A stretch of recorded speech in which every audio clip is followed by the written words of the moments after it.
In this video, we will learn how to add checkbox in Google Sheet.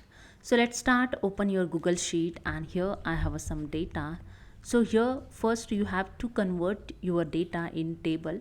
So I select here the full data and right click of the mouse and click on the convert to table.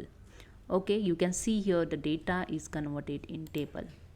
Now here you can see the plus sign, insert the column right, and you can see here the column is inserted. If you want to insert anywhere here, just click on this arrow and click on the insert table column right. You can insert here also.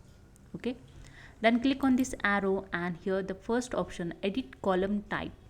In edit column type have a checkbox option. Just click on it and you can see here you can insert the checkbox quickly in your data.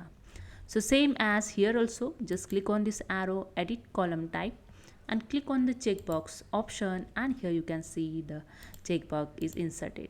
Okay, now you can use this checkbox easily. Okay, so this is a way you can insert checkbox quickly in Google Sheet. So hope you understand. If you like this video, please subscribe my channel. Thank you so much.